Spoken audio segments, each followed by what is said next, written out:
देने उद्बोधन के लिए।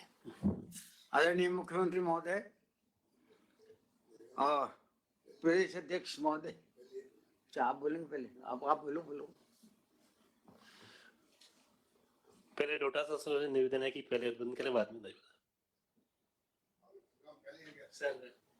आदरणीय मुख्यमंत्री जी, आदरणीय दालीवाल साहब, आदरणीय पारिक साहब, सभी अधिकारीगण, चेयरमैन जयउल खां जी, तमाम जनप्रतिनिधि जो सामने बैठे हैं हमारे सीकर के, सबसे पहले तो मैं सभी सीकर वासियों को, तमाम जिले वासियों को इस बहुत ही शानदार और जानदार जो आज शिलान्यास किया जा रहा है कार्य, जिसका मुख्यमंत्री जी ने और दालीवाल जी ने हम पे उपकार किया है, ये देख करके इसके लिए बहुत बहुत शुभकामनाएं देना चाहता हूँ। माननीय मुख्यमंत्री जी को धन्यवाद देना चाहता हूँ, क्योंकि सीकर जिला हेडक्वार्टर है सर, और जिला हेडक्वार्टर पर कोई भी संस्था बनती है तो उसका लाभ पूरे जिले को मिलता है। और हमारी डिमांड आपसे थी, आगे भी रहेगी कि ये जल्दी संभाग मुख्यालय भी बने, तो निश्चित रूप से ये ऑडिटोरियम की हमें बहुत आवश्यकता थी, जिसका आज शिलान्यास आपके कर कमलों से हो रहा है।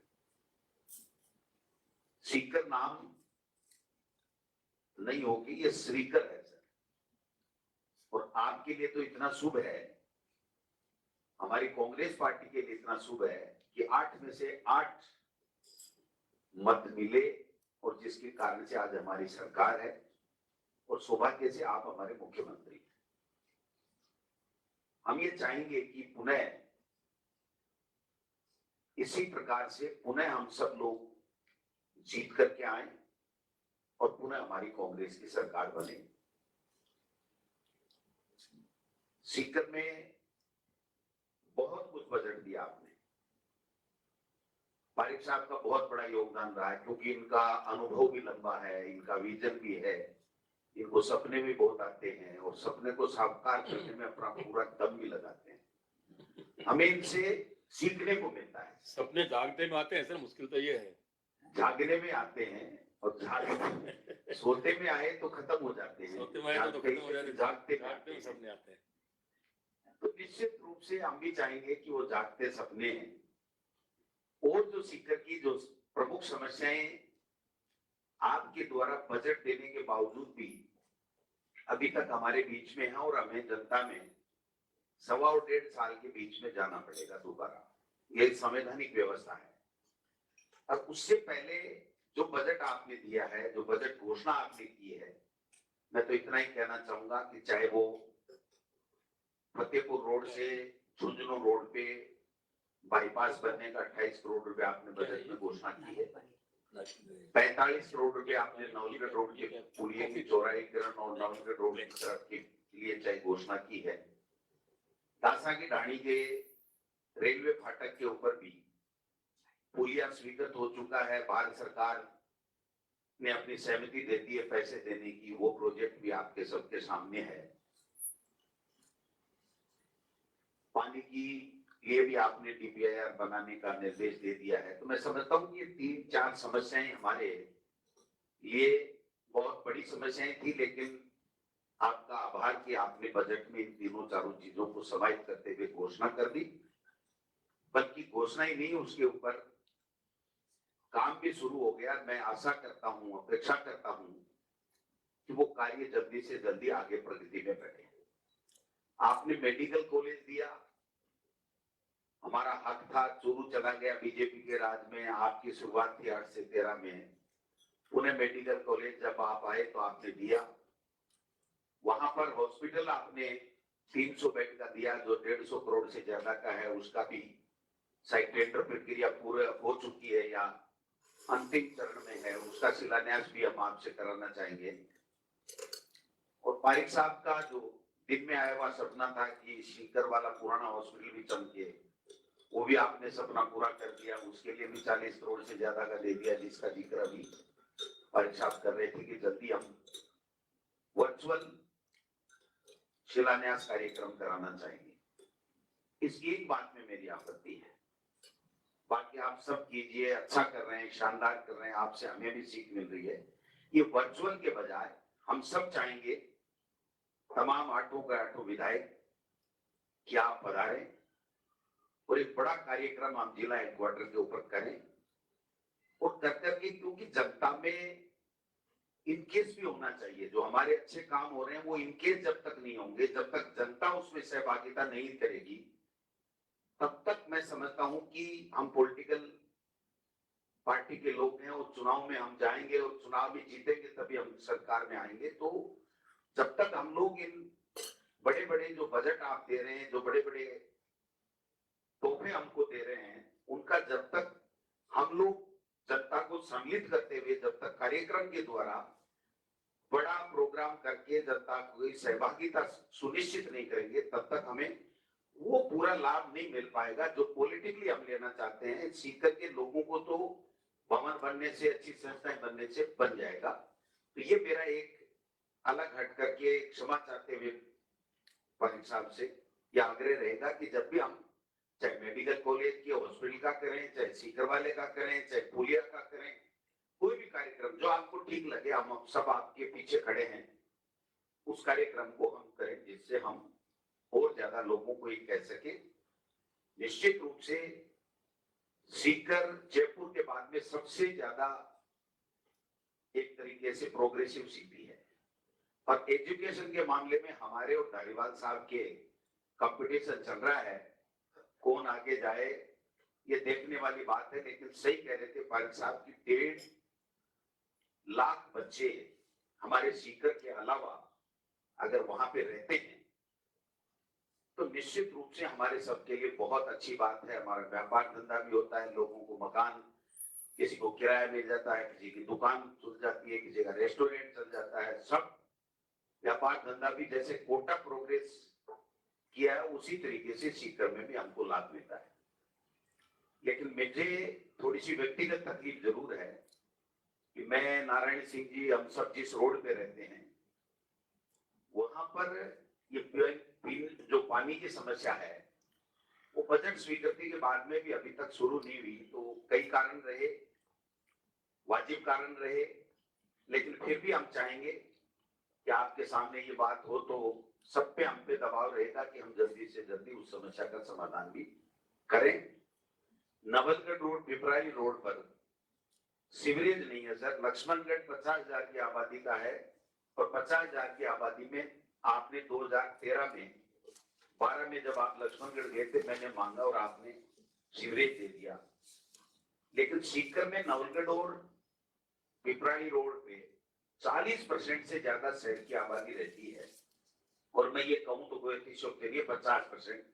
वहां पे अभी तक सीवरेज, ड्रेनेज ये व्यवस्थाएं नहीं है सर। ये 13 करोड़ वाला तो एक केवल जो पानी इकट्ठा बरसात में होता है वो पानी मान लीजिए चला जाएगा, लेकिन फिर भी ये समस्या तो, क्योंकि वहां पर सर बड़े बड़े 10-10 स्टोरी के वहां पर कॉम्प्लेक्स बन रहे हैं, बड़े बड़े जो ये आप क्या कहते हो इसको, टावर बन रहे हैं, वहां लोग इतनी संख्या में रह रहे हैं। क्योंकि जब 1.5 लाख बच्चे बाढ़ के आएंगे तो सर उनका परिवार, माँ बाप, भाई बंधु सब उनके रुकराज के रहते हैं, और वहां पर जो लोगों की समस्या है वो वास्तव में जिनही समस्या है। तो उसकी दिशा में भी मैं पारिक साहब से आग्रह करूंगा कि हम आपके अधिकारों का अतिक्रमण नहीं करना चाहते, आपसे ही आग्रह करेंगे मुख्यमंत्री जी के सामने कि वहां पर सीवरेज और ड्रेनेज वाले भी नवलगढ़ रोड और पिपराली रोड पर आप कराएं तो आपकी मेहरबानी होगी।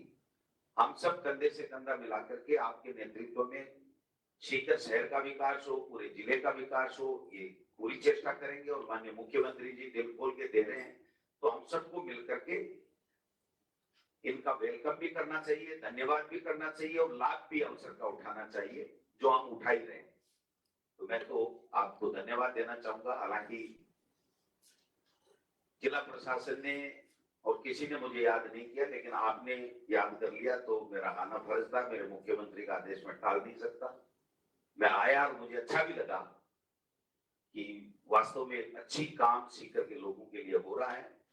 निश्चित रूप से पूरे जिले के लोगों को बधाई, पारिक साहब को धन्यवाद जिन्होंने बहुत ही एक शानदार काम की शुरुआत सीकर जिले के लिए एक तोहफा आपसे और धारीवाल साहब से लेकर के आए। इसी तरीके से उम्मीद करते हैं कि धारीवाल साहब और पारिक साहब की मुख्यमंत्री जी जोड़ी बहुत शानदार है, और इसमें कई बार हमारे को थोड़ी सी जलन भी होती है कि काश ये जोड़ी हमारी भी धारीवाल साहब से हो जाती तो ये बजट और आ जाता। लेकिन खैर ये पुराना दोस्ताना है, हम इसकी बराबरी तो नहीं कर सकते, लेकिन कभी जरूरत पड़ेगी तो पारिक साहब को साथ लेकर के हम भी कोई लाभ उठाएंगे, ऐसा मैं मानता हूं। तो आप सबने बुलाया, आपने सम्मान किया मुख्यमंत्री जी, इसके लिए आपका आभार, धन्यवाद। जय हिंद, जय भारत। Thank you sir. माननीय मंत्री महोदय से उद्बोधन हेतु निवेदन। माननीय मुख्यमंत्री महोदय और प्रदेश कांग्रेस के अध्यक्ष डोटासरा साहब, सीकर के लोकप्रिय विधायक राजेंद्र जी पारिक साहब, एलएसजी सेक्रेटरी साहब और डायरेक्टर लोकल बॉडीज यहाँ पर मौजूद ही हैं, तथा गौरव जी गोयल और सभी अधिकारीगण, और इस समारोह में उपस्थित जीवन खांजी जो नगर परिषद के चेयरमैन है, और अशोक जी चौधरी जो डिप्टी चेयरमैन है वहाँ के, और सीकर के कलेक्टर साहब, सभी पार्षदगण और सभी गणमान्य नागरिकगण। माननीय मुख्यमंत्री जी ने 2021-2022 में सीकर में 24 करोड़ रुपए, लगभग 24 करोड़ रुपए की लागत से शेखावाटी हेरिटेज के तर्ज पर टाउन हॉल का निर्माण करवाए जाने की घोषणा की थी। आज 15 करोड़ रुपया तो उसमें राज्य सरकार दे रही है, और बाकी शेष राशि जो है नगर परिषद सीकर के द्वारा वहन की जा रही है। 800 के करीब बैठने की, उसमें व्यक्तियों के बैठने की उसमें व्यवस्था है, तथा 22 गेस्ट रूम है, 2 बैंक्वेट हॉल है, कैफेटेरिया है, पार्किंग है, रेन वाटर हार्वेस्टिंग सिस्टम और सोलर सिस्टम भी लगाया जाएगा इसमें। इस तरीके के प्रोविजंस हैं। 16 जुलाई को ही अभी नगर परिषद के परिसर में 2 करोड़ की लागत से निर्मित डॉक्टर भीमराव अंबेडकर सभागार का लोकार्पण किया गया था। वैसा मैं समझ के चलता हूं कि कुछ राजस्थान में कुछ ही नगर परिषदें होंगी कि जिनका इतना सुंदर जो है सभागार भवन जो होगा, जो जिस प्रकार का निर्माण जो है सीकर में किया गया है। प्रदेश के नागरिक क्षेत्रों में छोटी बड़ी अनेक समस्याएं जारी हैं, जिनका की लाभ आम नागरिकों को मिल रहा है। उन योजनाओं के माध्यम से जो है लोग लाभान्वित हो रहे हैं। मुख्यमंत्री बजट घोषणा के तहत में राज्य में 17 स्थानों पर सिरोही, जैसलमेर, धौलपुर, करौली, सवाई माधोपुर, दौसा, बूंदी, सीकर, प्रतापगढ़, बांसवाड़ा, जालोर, राजसमंद, बाड़मेर, बारां, हनुमानगढ़, सागवाड़ा और नामा में टाउन हॉल बनाए जाएंगे, जिन पे की मुख्यमंत्री जी ने 245 करोड़ रुपए की मंजूरी दी है। 2020-21 में 21-22 में के अंतर्गत सीकर में ही 6 करोड़ रुपए की लागत से 8 किलोमीटर से ज्यादा की सड़कों का निर्माण किया गया, जिनका पेस रिपेयर भी हुआ और नया निर्माण भी हुआ। और 2022 और 2023 की घोषणा जो मुख्यमंत्री जी के द्वारा की गई थी, उसमें भी 6 करोड़ रुपया जो है स्वीकृत किया गया है सड़कों की मरम्मत आदि के लिए। नवलगढ़ की, जहाँ तक नवलगढ़ ये जो प्रॉब्लम की बात आती है कि नवलगढ़ रोड से वर्षा जल निकास के लिए 13 करोड़ रुपए की मंजूरी दी है, और ये जो काम चालू होगा तो 5000 करीब 5000 की जनसंख्या को जो है इससे ये लाभान्वित होगी। सीकर में अमृत योजना के तहत में 173 करोड़ रुपया की लागत से 236 किलोमीटर की सीवरेज लाइन डाली जाएगी, जिससे कि 65,000 की जनसंख्या लाभान्वित होगी। जैसे कि डोटासरा साहब ने अभी एक प्रॉब्लम बताई सीवरेज की और ड्रेनेज की, तो कोशिश ये करेंगे कि अमृत में अगर वो आज कवर हो सकती होगी तो उसको भी कवर करने का प्रयत्न करेंगे, ताकि वो समस्या का निराकरण हो सके। इंदिरा रसोई योजना के तहत में 3 रसोइयां आज सीकर में चल रही हैं, जिसमें कि करीब 3,30,000 के करीब जो है जरूरतमंदों को लाभान्वित किया गया है। राष्ट्रीय शहरी आजीविका मिशन के स्वयं सहायता समूह को रिवॉल्विंग फंड के द्वारा और वो बैंकों के ऋण के द्वारा 5,850 व्यक्तियों को ऋण दिया गया है, और 57 समूहों को 6,740 लाख का जो है उनको ऋण उपलब्ध करवाया गया है तथा इसी प्रकार से 66,906 पथ विक्रेताओं को राशि 10,000 रुपए का ऋण दिया जाएगा। इंदिरा गांधी शहरी क्रेडिट योजना में शहरी क्षेत्र में 5 लाख वेंडर्स को जो बेरोजगारों को रोजगार देने के लिए 50,000 रुपए तक का ऋण मुक्त कराने की जो घोषणा मुख्यमंत्री जी ने की थी उसको क्रियान्वित किया जा रहा है। 15 जुलाई 2022 से प्रदेश के नगरीय निकायों में वार्ड वाइज शिविर का आयोजन के रूप में किया जा रहा है। मुख्यमंत्री की घोषणा है कि 10 लाख पट्टे शहरी क्षेत्र के लोगों को मिलने चाहिए। उसमें लगातार प्रोग्रेस हो रही है। अब उसका एवरेज जो है करीब 2-3 रोज से जो है उसका 8,000 करीब रोज के पट्टे बट रहे हैं और हमारी कोशिश यह है कि प्रतिदिन 10,000 पट्टे जो है तो शहरी क्षेत्र के लोगों में जारी किए जाएं।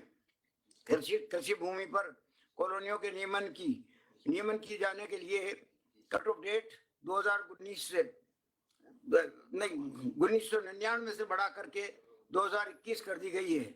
कट ऑफ डेट तक विकसित कॉलोनियों को 70-30 के अनुपात में रख करके लेआउट प्लान भी स्वीकृत किया जा सकेगा। सड़क की चौड़ाई न्यूनतम 20 फुट सुनिश्चित करते हुए सर्वे के आधार पर पट्टे दिए जाएंगे।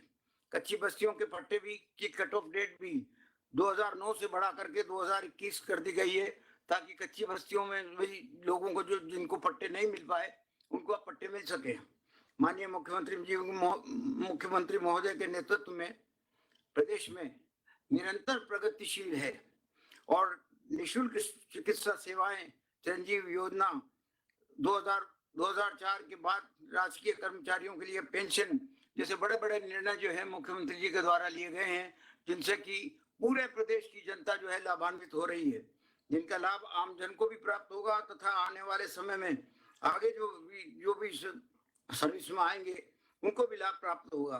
प्रदेश और भी अधिक तेजी के साथ विकास की ओर अग्रसर होगा, ऐसा मेरी मान्यता है। जय हिंद, धन्यवाद। Thank you sir. माननीय मुख्यमंत्री महोदय से आशीर्वचन के लिए निवेदन है।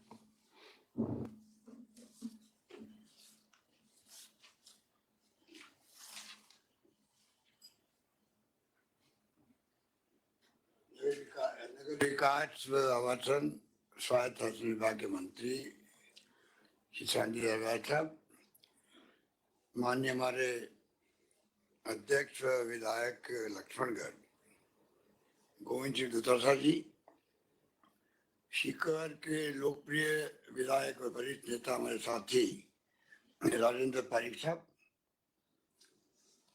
प्रिंसिपल सेक्रेटरी शासन सचिव doctor Gangaram ji, Shri Gaurav Goyal ji, secretary to chief minister अध्यक्ष कुमार शर्मा जी, डायरेक्टर,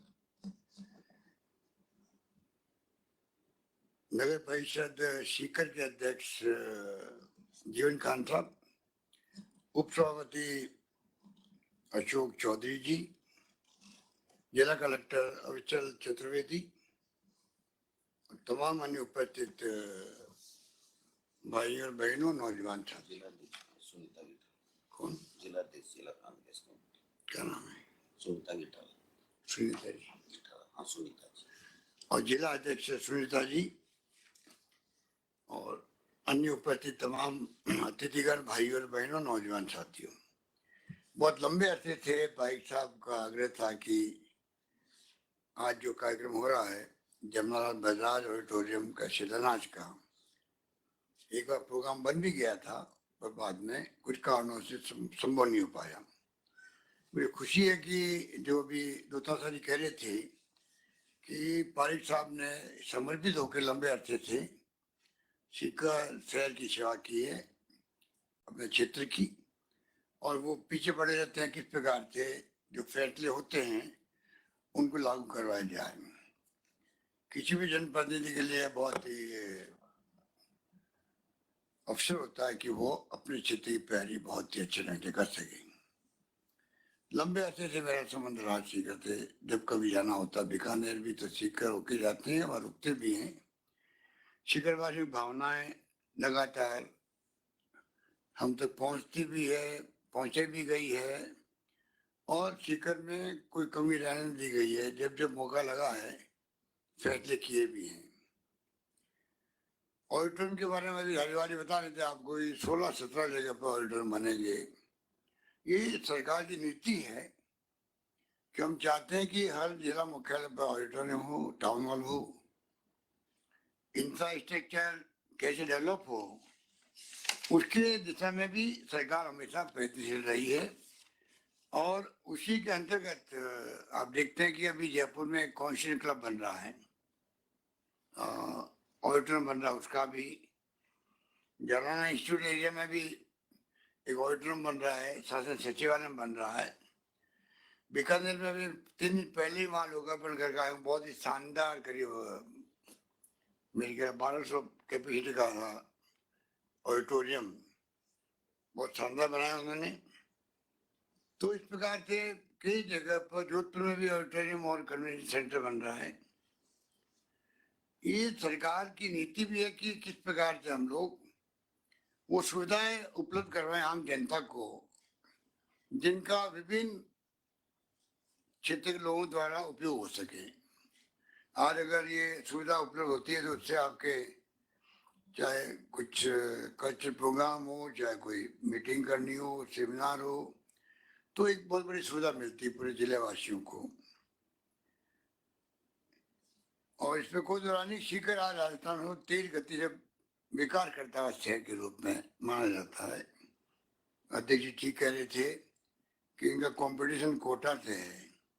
मैं कहूँगा कोटा से कंपटीशन नहीं है, कोटा से पहले आगे बढ़ा हुआ ही था। लाखों विद्यार्थी पढ़े थे। आप ही कहिए, हम तेज गति से प्रतिस्पर्धा के स्थिति में पहुंचने वाले हैं। उस रूप में हमारे वहाँ पर कोचिंग क्लासेस भी है और बड़े बड़े प्रोजेक्ट भी आ रहे हैं। तो मैं समझता हूँ कि और सीकर का नाम और सिकावड़ी नाम तो पूरे देश के अंदर है। राष्ट्रपति, उपराष्ट्रपति सब आप बनाते हो। पहले प्रतिभा पाटिल को बना दिया राष्ट्रपति, फिर शेखावत को बना दिया, और मैं समझता हूँ धनखड़ साहब जब आपके शेखावटी के हैं, तो ये सौभाग्य आपको ही मिला कि बांगड़, बिरला, गोयनकाज, पोद्दार, जितने भी बड़े बड़े उद्योगी घराने हैं वो भी आपके शेखावटी के ही हैं, जिनका आज भी देश के अंदर नाम है। बजाज फैमिली का कहना है क्या, जमनालाल बजाज का नाम इतिहास के पन्नों में लिखा हुआ है हमेशा के लिए।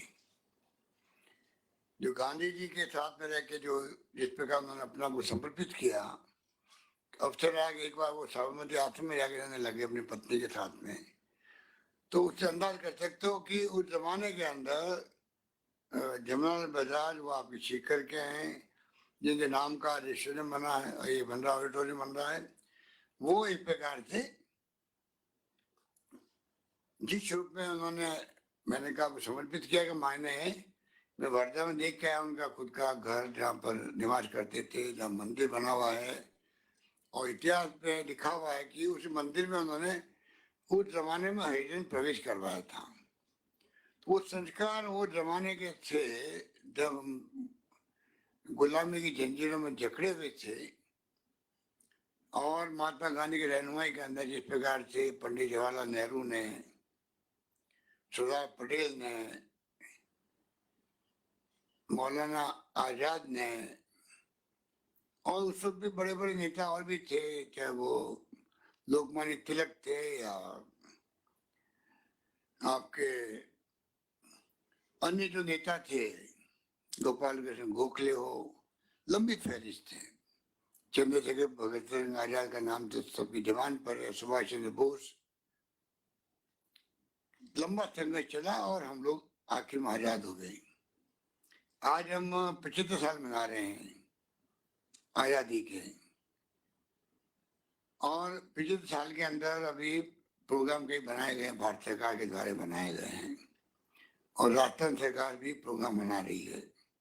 पूरे साल में चलेंगे, 15 अगस्त से लगा करके 22 लगा के 23 तक चलेंगे।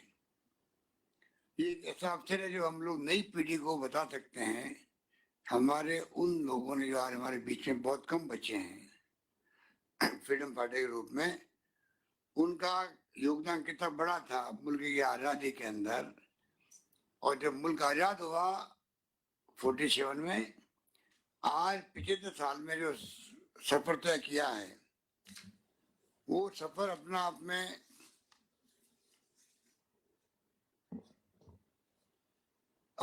में वो इतना लंबा है और इस कदर उपलब्धि भरा है, कोई कल्पना नहीं कर सकता।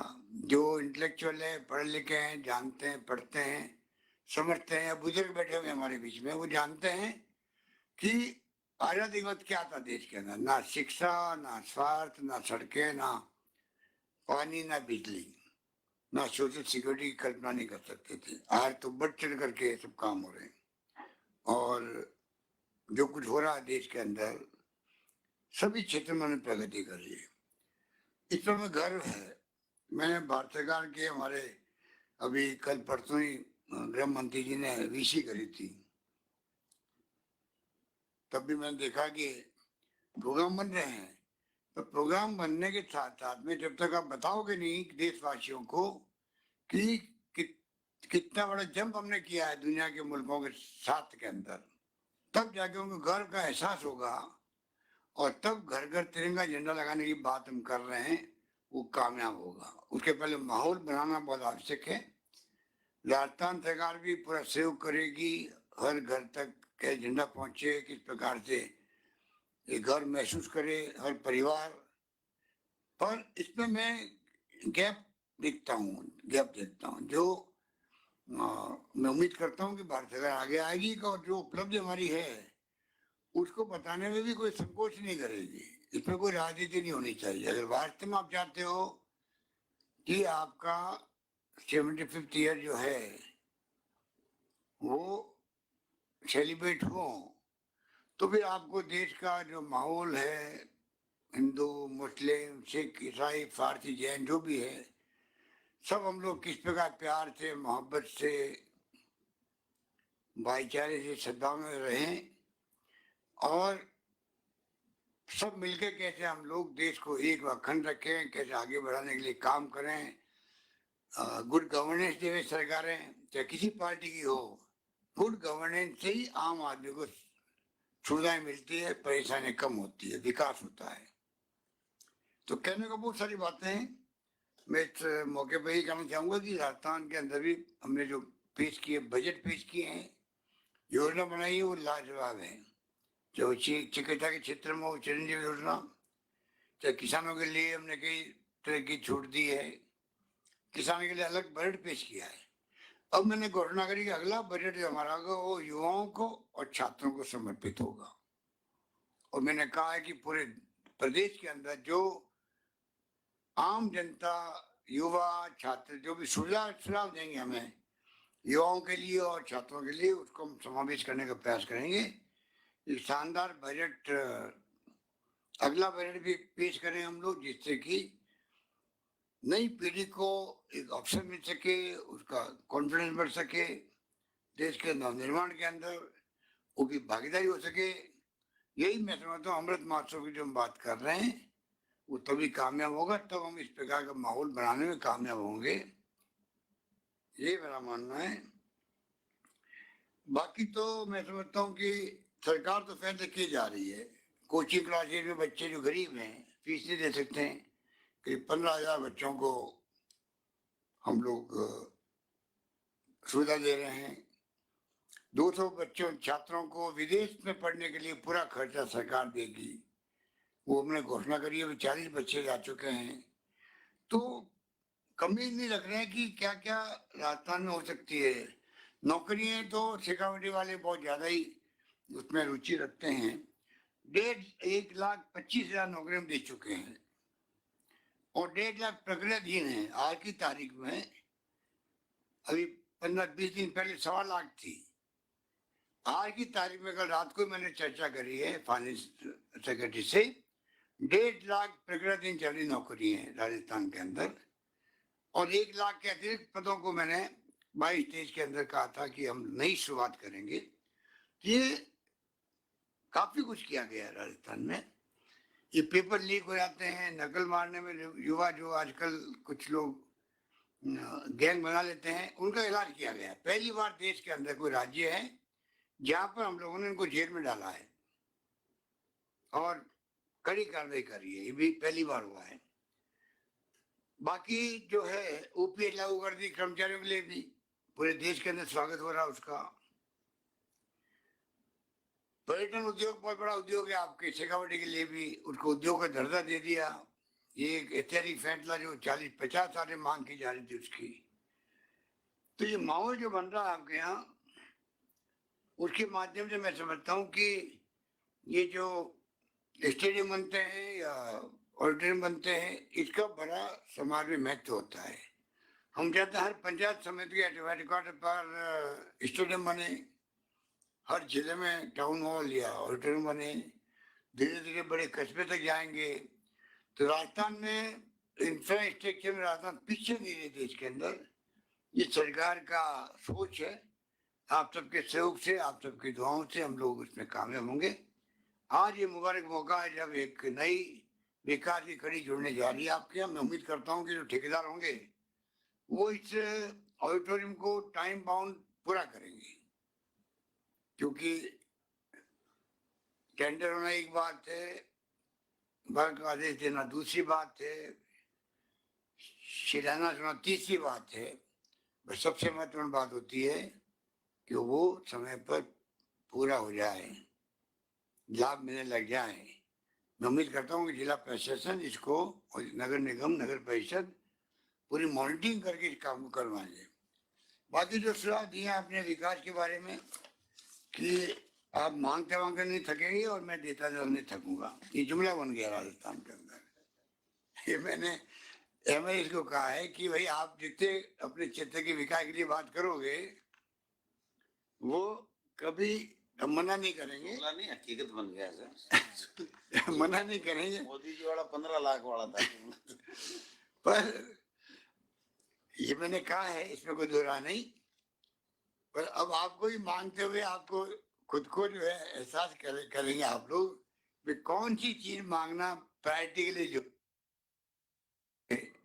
सारी मांगे एक साथ कर लोगे, प्रायोरिटी तय नहीं करोगे, फिर डिले हो जाएगा। हम कहते हैं कि आप मांगो, आप ग्राहक हैं, सरकार आपके लिए स्वीकृति जारी करेगी, पर प्रायोरिटी आपकी खुद की होनी चाहिए। मेरा मानना है कि ये भी आपको देखना पड़ेगा। बाकी आपने जयपुर रोड पर ड्रेनेज का प्रस्ताव की बात की है, अध्यक्ष जी ने, जीवन कांत जी ने शहरों की सड़कों की बात भी करी है, दुता जी ने भी कुछ सुझाव दिए हैं, पारिक साहब तो क्या देते ही रहते हैं। मेरे ख्याल से मिनी सचिवालय का कार्य भी नगर परिषद सौंपा जाए, आप ये कह रहे हैं। तो कार्यवाही को मैं छोड़ता हूँ, उनके ऊपर ये एग्जाम ही कर लेंगे। आपके अभी कह दिया अध्यक्ष जी ने कि बहुत गहरे मित्र हैं, आप मिलकर तय कीजिए किस प्रकार से इसको करना है। नवलगढ़ रोड और पिपरली रोड पर सीवरेज का कार्य, ये अध्यक्ष जी बार बार कहते ही रहते हैं, आप कहेंगे सब काम करेंगे। इसका भी आप एस्टिमेट बनवाना शुरू कर दीजिए। भाई साहब, इसका एस्टिमेट भी बनवाइएगा। लाड मत लाओ, हाँ भरो। और जयपुर बाकी सब बातें जो आपने कही है वो की जाएगी। इस मौके पर मैं पुनः नगर परिषद के अध्यक्ष जी को, तमाम साथियों को और पारिक साहब को बहुत बधाई देता हूँ, पूरे शिखरवासियों को। उम्मीद करता हूँ कि आने वाले वक्त में जो भी घोषणा हुई है, ये घोषणा आपकी, बाकी अभी काम शुरू नहीं हुआ है, बताया गया मुझे, अध्यक्ष जी बता दें 80 करोड़ रुपए आपके कोर्ट के बिल्डिंग बनने के आपको स्वीकृत किए जा चुके हैं, परंतु काम अभी शुरू नहीं हो रहा है। नहीं, टेंडर ही नहीं हुआ। तो आप, मैं जिला कलेक्टर साहब से कहना चाहूंगा से बात की है, वो ये कह रहे हैं दोबारा होगा कि ये जो है ये 80 करोड़ किसे कहते हैं। 80 करोड़ के कोर्ट के बिल्डिंग बनेंगे, तो आप कुछ कहना चाहेंगे तो आप कह सकते हैं जिलाधीश, कोई बात नहीं। तो मैं चाहूंगा कि ये काम तो बहुत प्रायोरिटी का होना चाहिए। 6 महीने हो गए, 80 करोड़ रुपए स्वीकृत हो गए, अभी तक काम शुरू क्यों नहीं हुए, कहाँ अटका हो बता दीजिए। सर नमस्कार सर, मैं थोड़ा ब्रीफली निवेदन कर दूं सर, अगर आज्ञा दें तो। हाँ बोलिए। सर ये इसमें एक लाइन शिफ्टिंग का इशू था जो आरवीपीएनएल के साथ चल रहा था, जिसके लिए कि अब तीनों पार्टियों ने मौके पे जाके उसको डिमार्केट भी कर लिया है कि लाइन कहाँ से शिफ्ट की जानी है। एक राशि है जो कि पीडब्ल्यूडी के खाते में जमा की जानी है और पीडब्ल्यूडी फिर फर्दर उसको आरवीपीएनएल से करके और उसका पहले लाइन शिफ्टिंग का एक डीपीआर बनेगा। वो बड़ा काम है सर लाइन शिफ्टिंग का, क्योंकि वहाँ आरवीपीएनएल की काफ़ी एक बड़ी लाइन जा रही थी। उस कारण से वो काम शुरू होने में थोड़ी देरी हुई है, लेकिन इसको अभी जल्दी ही शुरू करवा दिया जाएगा। ठीक है, देख ले, ठीक है, देखते हैं। अच्छा अच्छा, बोलो, कोई बोले, क्या बोलो, हो गया। कार्यक्रम में माननीय मुख्यमंत्री महोदय और सभी अतिथियों का बहुत बहुत धन्यवाद और विशेष रूप से नगर परिषद सभापति सीकर और सभी पार्षद साहिबान और सीकर के सभी नागरिक बंधु जो प्रोमिनेंट लोग वहाँ पधारे, सभी का बहुत बहुत धन्यवाद। Thank you very much.